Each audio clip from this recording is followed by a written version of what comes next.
Olá, aluno, tudo bem com vocês?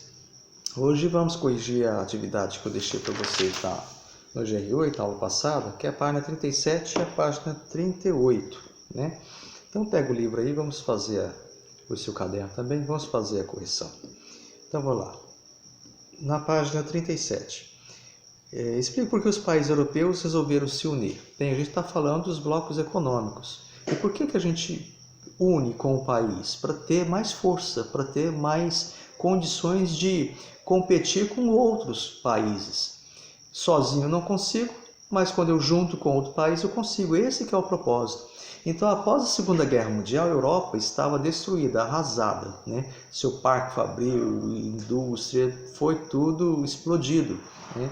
Então, destruído, nenhum país europeu conseguiria competir, entrar em condições de competição econômica mundial com as potências que surgiram após a Segunda Guerra Mundial. Quais potências? Os Estados Unidos e a União Soviética. Daí a proposta de unificação. Por quê? Integrar essas economias dos países europeus, tendo uma economia mais forte, tendo também um poder militar maior. Sozinho eu não consigo, mas juntando com outro já é diferente. Essa é a ideia, integrar economias e poder militar para ter condições de competir com outros países e fazer com que a sua economia destruída possa crescer cada vez mais, alavancar cada vez mais. E também uma questão importante, seria até uma forma de acabar com as rivalidades entre os próprios países europeus. Séculos de rivalidade, guerras, de lutas. Por exemplo, a guerra de 100 anos, né, que não durou 100 anos, mas a guerra de mais um pouquinho, né, uma guerra de 100 anos entre Inglaterra e França, por exemplo, né? Então também uma forma de acabar com essas rivalidades históricas, porque necessitam agora se unir, né, para ter condições de competir internacionalmente. A2. Com base nas informações do infográfico da página 34 e 35, respondo. Um infográfico muito bem construído esse livro. Eu gostei muito. Qual foi o objetivo da CEE? O que é a CEE? Comunidade Econômica Europeia. Muitas pessoas chamavam de MCE, que é Mercado Comum Europeu, né? Qual que era o objetivo? Fazer a união das economias europeias para ter a livre circulação de mercadorias, pessoas e serviços. Mercadorias são produtos, por exemplo, você compra uma geladeira da França, você compra uma geladeira lá da Bélgica. Mercadoria. Serviços. A pessoa precisa de um serviço de um profissional bem específico para consertar a sua geladeira, né? Mas ele está na Itália, né? Então, você é livre circulação de bens, mercadorias, serviços e pessoas. Pessoas, você é grego e queria conhecer a Holanda, por exemplo, né? Então, livre circulação de mercadorias, serviços e pessoas, que é a proposta de acabar com as barreiras alfandegárias, os impostos, para ter livre comércio entre os países, né? Então, esse é o propósito. Letra B. Que países compuseram essa união econômica? A Comunidade Econômica Europeia foi composta por países como Bélgica, Países Baixos, Luxemburgo, Alemanha Ocidental, né? Nessa época havia a divisão ainda, França e Itália. Eles assinaram isso em Roma, dando a criação da Comunidade Econômica Europeia. Ok?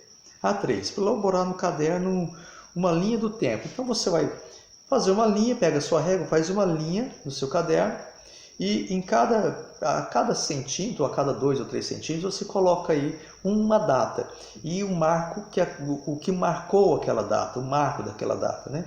Então, como você vai fazer, eu quero que você observe principalmente algumas datas muito importantes da criação desse bloco.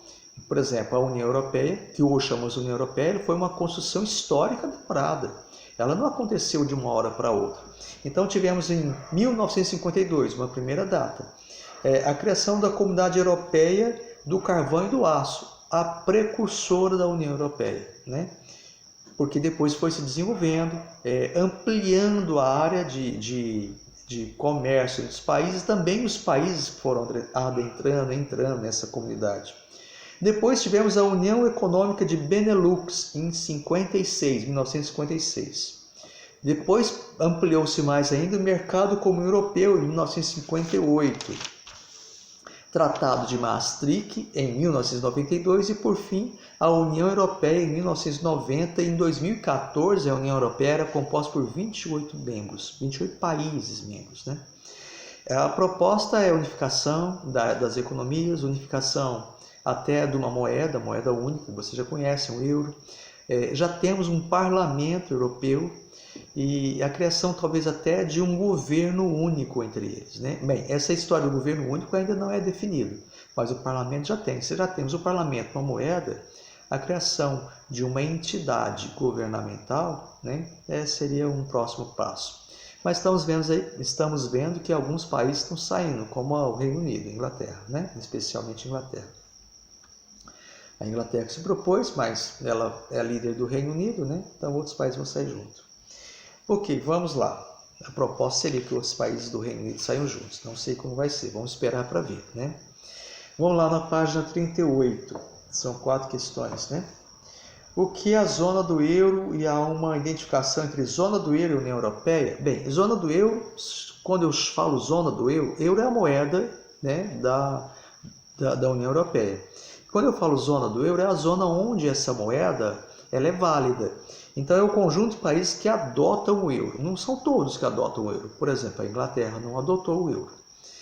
Mas muitos adotam o euro. Outros adotaram somente o euro. Outros países convivem as duas moedas, o euro e a moeda do seu país, né? Por exemplo, a França, por exemplo, a Itália. Mas não é só dos países que fazem parte da União Europeia o euro. O euro é uma moeda muito forte, inclusive com a valorização maior que o dólar. Não é uma moeda comercial, porque isso faz parte, isso é do dólar, é uma moeda bastante comercial. Mas outros países adotam, não são só países que fazem parte da União Europeia.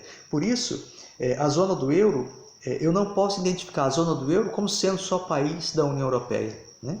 Há países da União Europeia que não adotam o euro e outros que adotam a moeda, o euro e a sua moeda, convivem as duas juntos, e há países que não são da União Europeia que adotam o euro, né? Então, eu não posso identificar a zona europeia como sendo somente da União Europeia, zona do euro como sendo somente da União Europeia. Vamos lá. Quando o euro entrou em circulação? Foi em 2002, né? Quando ele passa a ser. Foi um longo processo de adaptação que culminou em 2002 a circulação dessa moeda, né? Vamos lá. A 3. Observe o mapa da página e responda quais países da União Europeia que não fazem parte da zona do euro, mas possivelmente podem vir a adotar a moeda. Então é só você analisar o mapa da página 39, 38, né? Então eu vou ler aqui os países para vocês, né? Suécia, Polônia, República Tcheca, Hungria, Croácia, Romênia e Bulgária. Possivelmente esses países adotarão a moeda do euro, porque é uma moeda forte, né? E já poderão fazer parte da União Europeia, por isso o euro seria uma das moedas que poderão conviver com a sua nacional ou ficar somente com o euro. Vamos ver o que a história vai dizer, né?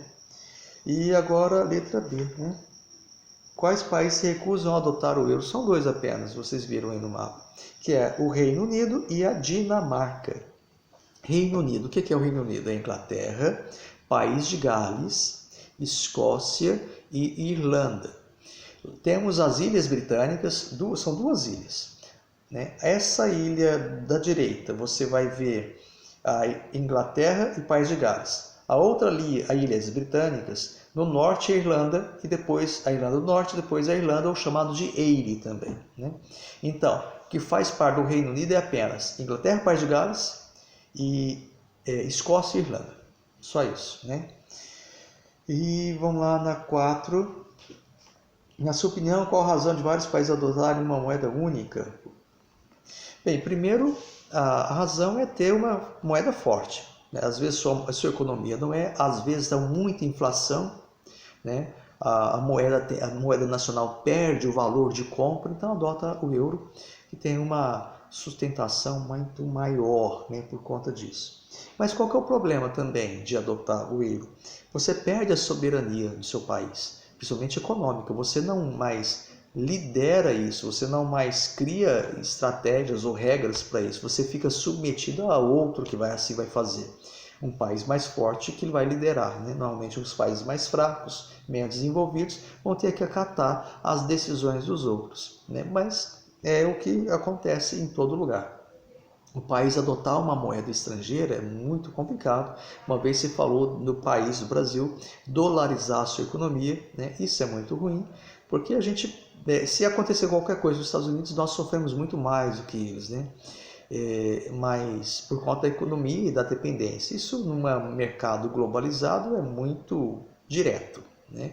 Qualquer crise dos Estados Unidos sofremos aqui, mas adotar a moeda, ficaremos atrelados a não só a economia, a várias outras coisas, né? A política econômica que eles forem desenvolver vai acarretar de forma direta para nós. Então está uma perda da soberania do país. E além de outros fatores aí que os economistas podem dizer, né? Ok, meninos? Só isso por hoje. Até a próxima.